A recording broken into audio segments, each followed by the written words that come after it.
So in today's video, we're going to talk about the 10 biggest mistakes that you could possibly be making that are keeping you from having healthy natural hair.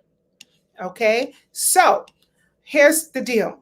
At the end of this video, I am going to be doing a quick Q&A. So if you stick around, all right, those of you who have a chance to watch this live, if you stick around to the end, I'll be able to answer your burning questions. But for right now, I want to just jump right into it. Okay, so the first thing I want to talk about is the first biggest mistake that you could be making that's keeping you from having healthy natural hair is that you don't know your hair.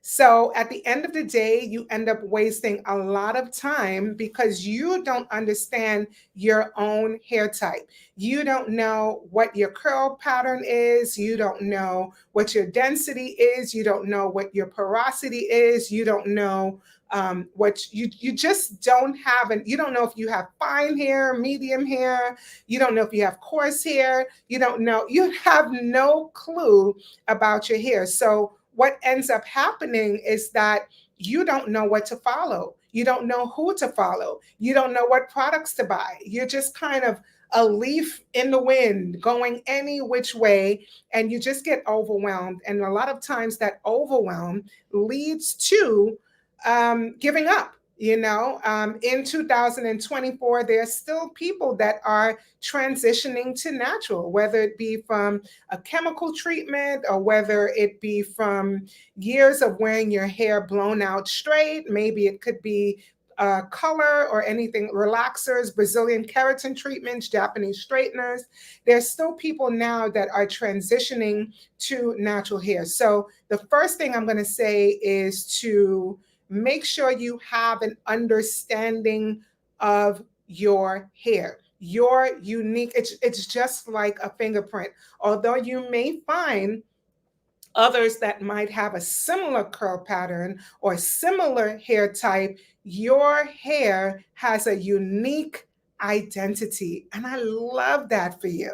All right. So, number two, you don't have any hair goals. Okay. So, basically, you're out here growing your natural hair with no hair goals at all. So, for a lot of us who have transitioned or returned to natural, that's really what it was. You had your hair relaxed at a very early age. You never really got to see your natural curl pattern, or maybe you got pressing curls since you were a young child, or maybe your parents or family had you in braids for most of your life. So you never really got a chance to see your hair. Okay. But a lot of people, their first goal is to just see their natural curl pattern, right? Because you've never had a chance to see that. All right. But having goals, it's just like, to me, I am a goal setter. Okay. Even with life, whether it's with my personal life, whether it's my business, it's no different than your hair. Okay. With your hair, you definitely want to have some hair goals. So examples of hair goals could be length retention. Maybe you just want to have healthy hair. Maybe your hair is dry and you want to have moisturized hair. Maybe you want to experiment with different colors. Maybe you want to experiment with different textures. Maybe you want to experiment with different shapes. It still requires you to have a goal. Why? Because your goal is going to dictate your daily actions, just like any other goal. So if you want healthy, long hair, and by the way, I'm no way suggesting that that's the most beautiful or best goal that you should have. I'm just saying, for example purposes, that if you want healthy, long, natural hair,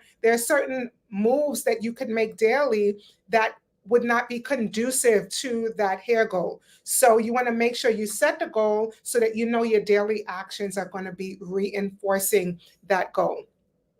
The third biggest mistake that you may be making is that you don't understand what products do. So you're just buying things because it says curl cream, or you're using gels that dry out your hair, or you just are doing your own thing and you're not really understanding what these products are all about. So if you've ever attended any of my classes, whether in person or online, you know I spend a big portion of my classes talking about this very foundational, fundamental stuff. The easiest thing I can tell you right now is that I spoke about this before, is that the hair products come in different categories. So we have your cleanse and treat. That's where you're going to be cleaning your hair and your scalp, or you're going to be doing conditioning, conditioners, conditioning treatments, masks, or pre-treatments. Okay.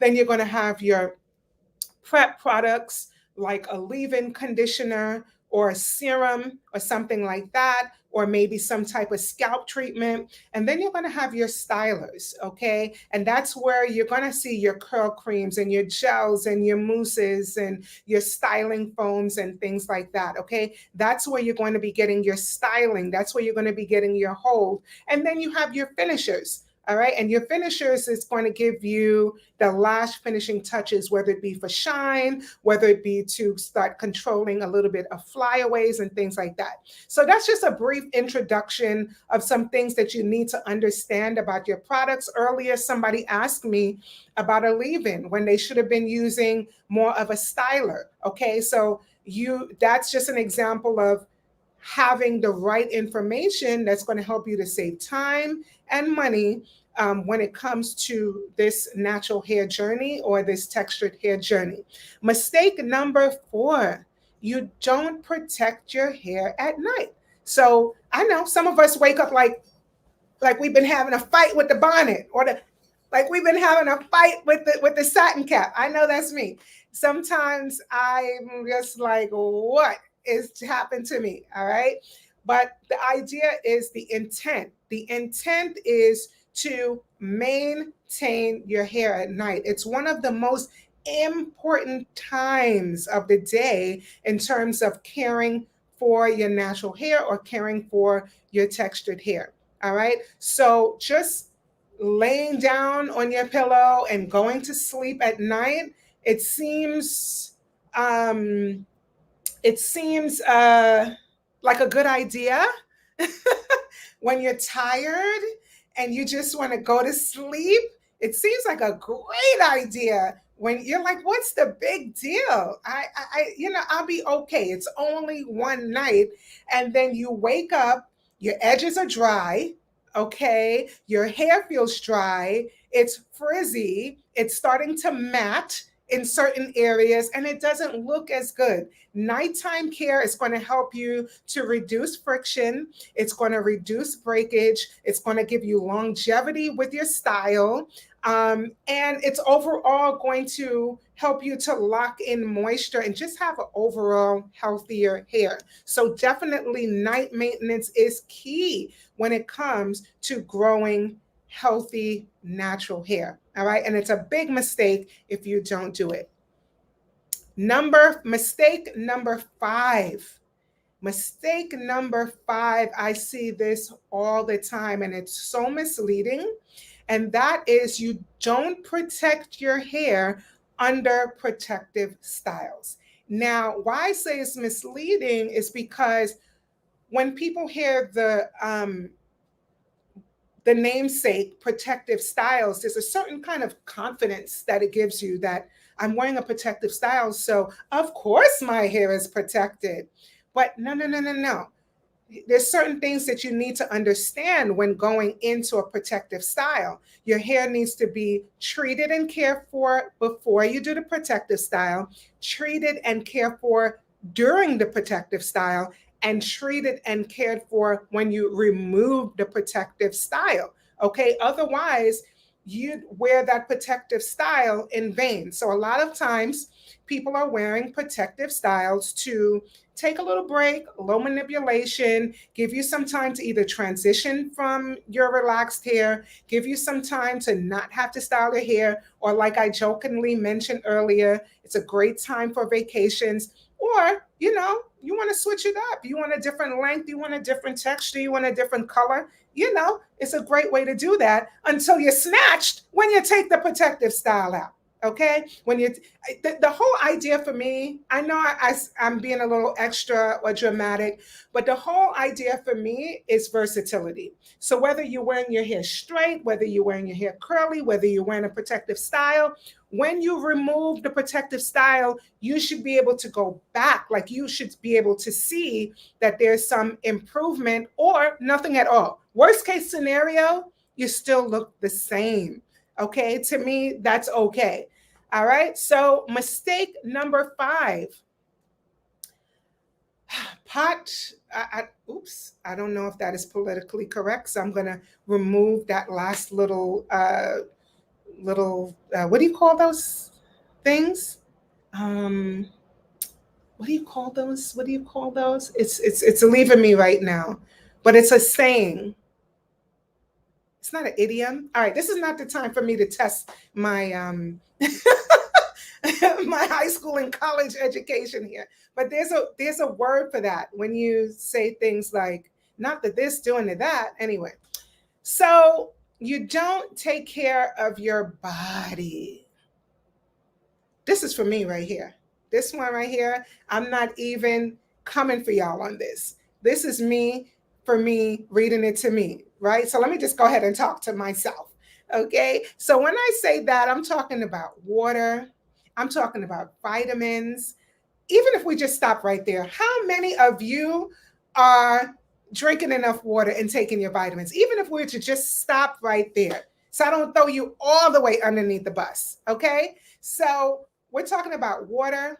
Okay. And some people are saying half your body weight in water in ounces. Some people are saying 8 cups is enough. But if you're a person who's struggling to drink 1 cup, we got to do better. Okay.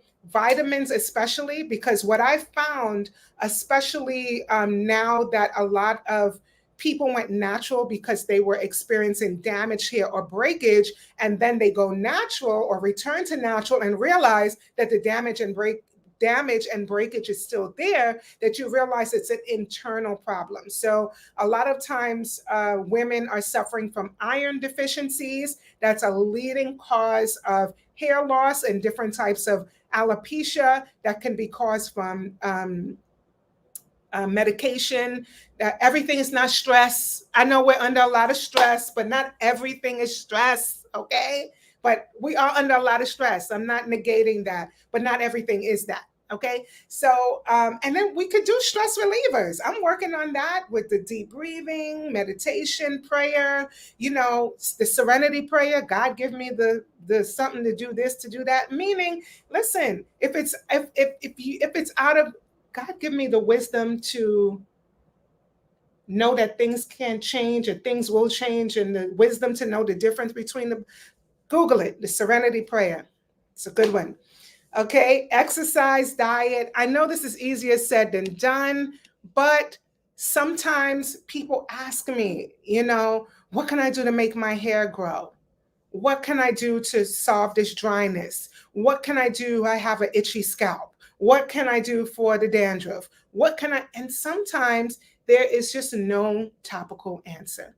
The topical products, ingredients are to help to reinforce something, to support something, but it's not necessarily going to be the cure if you're not working from the inside. A lot of the times, things like dandruff are an internal thing that might have an imbalance in the biome, right? So it could be funguses, it can be bacteria, it can be overactive oil glands, it can be a lot of things and where does that oil come from? Mm-hmm. French fries. I'm talking to myself. French fries, French fries. I'm just kidding. But, we really have to take care of our bodies, because a lot of times the issue is internal. That can, and our hair is just a reflection of what's going on inside. And guess what? Your hair is one of the last places to get nutrients. So if your body is, because your body is just intelligent, it's intelligent. So if you have a bruise or a scar, it's going to go to that area to heal itself. It's going to pull sources from inside your own body to heal itself, okay? But your hair sometimes is the last on the get some list, okay? So just think about it. If you're barely putting nutrients into your body, the little that you have left that was reserved for the hair department, it's probably depleted. You know what I'm saying? Anyway, I could spend all day on that. I really need help in that area as well. Number 7, the 7 biggest mistake is that you follow all the trends. Listen, this is no shade, but everything is not for you. Everything is not for you. One minute you want to color, then you want to weave, then you want a texturizer, highlights. Everything is not for you. This goes back to the goal setting. All right. So you have to understand, keep your eye on the prize. Okay. Everything is not for you. But in the same breath, I will tell you to experiment. I will tell you to try things. All right. But that's where the protective styles come in, where you can experiment with different lengths, different colors, different textures. Okay. So everything is not for you. Every trend is not for you. Just figure out what your goal is. You can have a little fun. This journey is supposed to be fun. I want it to be fun. I want us to have fun. Okay. But at the same time, I'm a stickler for meeting your goals, like in real life. In real life. If you have a goal, we got to get to it before we move on to the next one. All right. So number 8 biggest mistake is you're not keeping your hair moisturized. I can't say this enough. If you have textured hair, the tighter your coils are, the more moisture deprived it is. Okay, just based on the anatomy, the way that the hair is built, the oils don't travel down the strand as easy. So it just leaves it out there. You know, it's not protected. The natural oils, that's what it's designed to do. Okay. So you have to, the tighter your coil, you have to be a little bit more aware of the moisture content on re-moisturizing your hair. Like I said, I had a twist out that lasted about 7 to 10 days. I noticed that the ends were starting to get dry, and my goal is to have healthy, moisturized, natural hair. So guess what? I re-moisturize. We can do that with leave-in conditioners. We can do that with curl refreshers. We can just make it a wash day. Okay, we can make it a wash day if we need one. All right, but the idea is to re-moisturize your hair at night, maybe before your nighttime routine, or if you're refreshing your wash and go during the week. You have to keep the moisture in there. All right, mistake number 9. We're almost there. We're in the home stretch. Are you still rocking with me? I hope so. So mistake number 9, you are not consistent. Consistency is key. Again, a lot of my hair advice has a lot to do with life, business, and personal. Consistency is key. Hair care and self-care is for the long game. Anybody that is promising you overnight success, it's just, to me, it's just like a what do they call it? Marketing. When the marketing is, what is that? When the marketing is false advertising. False advertising. And I see that a lot with hair vitamins and things like that. They show you a before picture of somebody with like thinning hair, and then an after picture with somebody with thick hair, or somebody had hair that was like at their eyebrow, and then a couple weeks later it's down their back. To me, it's just very misleading, because you know, success of any kind, it's a long game. All right, so we want to, again, just be consistent, have a regimen, have a routine. I like to think of a regimen or routine. You need to be doing something daily, weekly, monthly, maybe quarterly or annually. All right. Just what am I doing every day? What am I doing once a week? What am I doing once a month? What am I doing once a quarter? So, for example, daily could be tying your hair down at night. Okay. Daily could be doing a little curl refresher every day just to re-moisturize your hair. Weekly could be a weekly mask or something like that, if you're somebody that shampoos your hair every week. Monthly could be a mask if you're somebody that does your mask or shampoos your hair once a month between protective styles. Quarterly could be your trims. I'm saying trim very lightly, almost sarcastically, because professionals, we say haircut. You need a haircut. There's no difference. Haircut, trim. If you're today years old, when you heard this for the first time, hey, somebody had to tell you. Haircut and trim, it's the same thing, but sometimes we like to feel like this is a trim and this is a haircut. Anyway, I digress. Okay. But annually, maybe we can set new goals, do a little length check annually, So if you start to think daily, weekly, monthly, quarterly, that will help you to develop a consistent routine or consistent pattern to hold yourself accountable. And last of all, the biggest mistake, okay? The biggest mistake that's keeping you from having healthy natural hair is that you ask for advice and you don't follow it. Yeah. You team up with your professional, you get the consultation, you watch all the YouTube videos, you get the books, you clear out all the shelves in Walmart, Target, Sally's.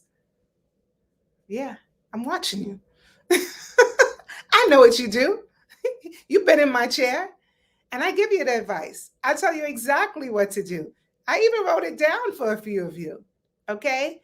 But you don't follow it. You don't follow the advice. Listen, I made a post the other day about trusting the process. If you are blessed to find a professional that you trust, okay, that knows what they're doing, they have the track record, they have the results, they have healthy hair themselves, or they have a clientele filled with healthy hair. That's the person that you need to listen to. All right. So follow the advice that the professional is giving you. All right. So you have made it to the end of my 10 biggest mistakes that's keeping you from having healthy natural hair. I hope that this video was very helpful for you. And guess what? I want you to join my community. Yes, yes, yes. You know what? We might have to do something here at the end. I might just have to end it right here.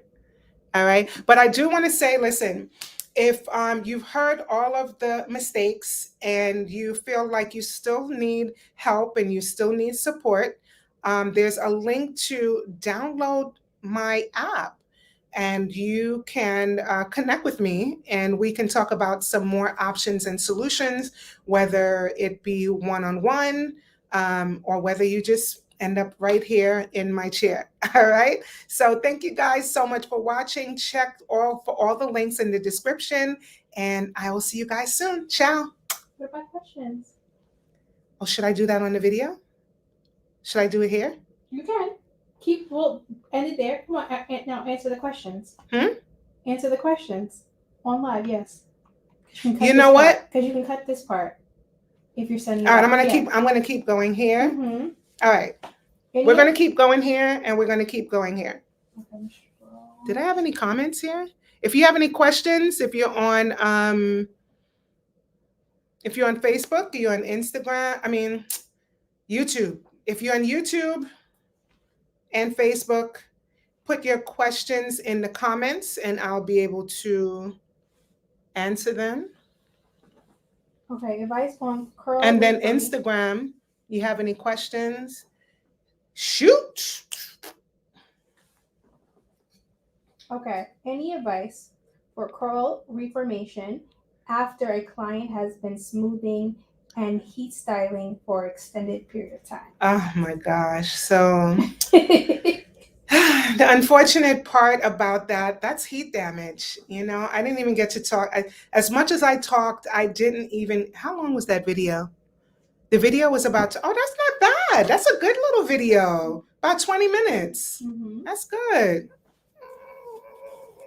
Mm-hmm. Anyway, so Heat damage. Okay. So heat damage, unfortunately, is not reversible.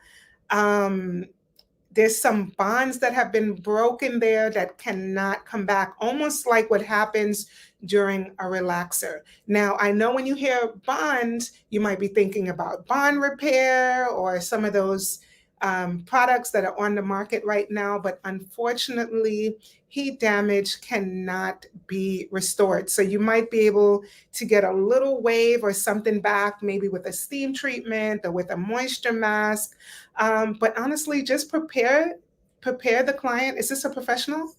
Prepare the client to transition. They're now going to become a transitioner, like the person going from relaxed back to natural again. So that means that we're going to have to clip the ends every 6 to 8 weeks.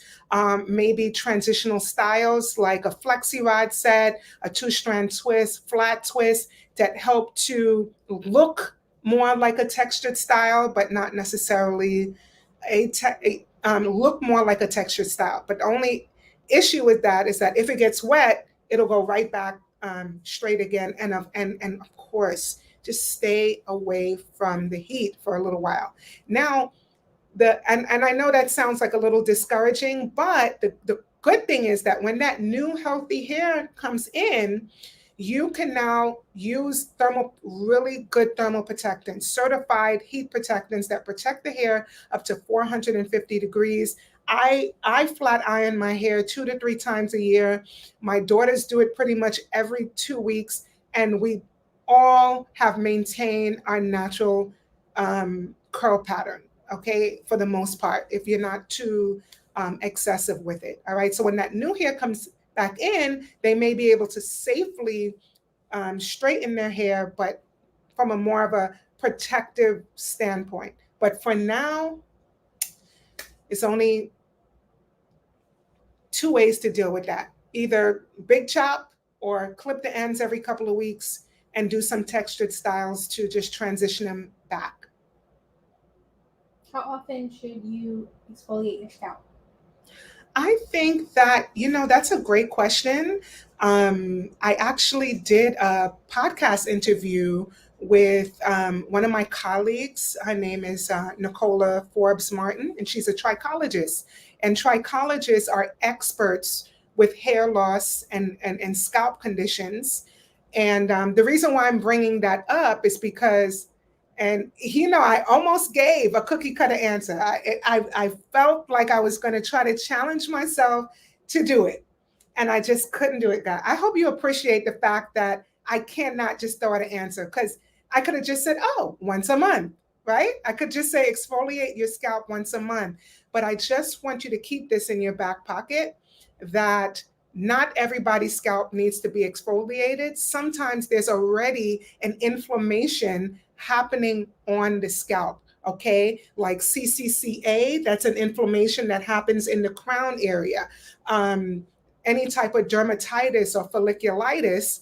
And I'm not trying to sound, I mean, I am smart and everything, but I'm not trying to sound extra. But but the point I'm trying to make is that, you know what, you can safely exfoliate. Just like you treat it like skincare. It's not something you want to do all the time. Bi-weekly, once a month is usually safe. Some people do it at every shampoo. But just keep in mind that there could potentially already be inflammation on the scalp, and sometimes the exfoliation would just aggravate it and kind of make the problem worse. Now, what is a proper way to shampoo and condition hair? Because I've heard stuff like don't let the conditioner touch the scalp, and you're only supposed to shampoo the scalp and then only condition the ends. Is there like You're just trying to make me answer in 10 different ways. Okay. Because listen, that people are you know saying what? that, Because there's no one answer. Mm-hmm. There's no one answer when it comes to shampoo. Some people don't need to shampoo. Some people don't need conditioner, right? It's all based upon what the hair and the scalp needs. And there are cases where the hair is treated different than the scalp. So if you are using something for dandruff or seborrheic dermatitis or any kind of inflammation on the scalp, sometimes those ingredients can be a little harsh and drying. So you want to follow it up with a conditioner that doesn't touch the scalp, right? Mhm. Or sometimes people who have fine hair, they don't want the conditioner to touch the scalp because it's going to weigh the hair down from the root, right? So there really is no one size fits all answer. But what I can say is that healthy hair starts with a healthy scalp. So you want to make sure that your scalp is fully cleansed. So you definitely want to do a very good shampoo. Try not to use any nails or anything like that. Again, that could lead to lacerations and scarring and transferring of bacterias and stuff that are under your nails that can cause infections on your scalp. So you want to give it a good massage. You really want to cleanse it, but you want to do it in a safe way. And then depending on what the hair needs, whether it's color treated, whether it's damaged, whether it's dry, whether it's low porosity, that's how we're going to choose our conditioners or our mask or steam treatments or, so there's no one answer. Mm-hmm. What's the difference between exfoliating the scalp and cleansing the scalp? So exfoliating it's all about removing dead skin cells. So again, this is like a science-based skincare modeling, like a skincare regimen. Okay, so when you think about exfoliating, you think about removing that top layer of dead skin. So how we're going to do that, we'll be able to do that maybe with a salt scrub or a sugar scrub, or sometimes like a retinol, a salicylic acid. There's certain ingredients that help you to exfoliate and remove dead skin. And there's certain ingredients that have a little coarseness that help you to raise that dead skin. So exfoliating includes removal of dead skin or renewal of skin of some sort, like a turnover of skin cells, whereas cleansing can just be done with, you know what just came to my mind? A sponge. You know, those sponges, one side is like the soft side of the sponge and the other side has the little, yeah, because you know when you need to flip the sponge and use that part. So that's it. That's my analogy. Got it. The soft part is just cleansing. The soft part of the, why can I say that? The soft side of the sponge is the cleansing soft side, the non-scratch. You almost side. want buildup to be able to exfoliate, right? If I'm thinking about it. Not always build up, but sometimes dead skin. You want that to come. You don't want to exfoliate on new skin. You don't, right? Yeah, you don't want to exfoliate okay. you don't want to exfoliate new skin. Okay. Because then that will lead to another problem of the inflammation, which is why you can't exfoliate every night when we're talking about skin, right? Because that can lead to a deeper issue going down to layers of the skin that don't need to be bothered. Just a nice little cleanse. Just a gentle cleanse. And over time, it's it gets cleaner and cleaner and cleaner and cleaner, So I don't want to make this video too long over here. So maybe, thank you guys so much. I'm going to stay here on Instagram, the soiree. It's Team Soiree still rocking with me over here. All right, so we're going to keep soiree going. I don't want to make this video too long because this is the one I want to use to give away. All right, so I'm going to end this. Thank you guys so much for watching. Click the links in my description, all of that. Like, share, comment, subscribe.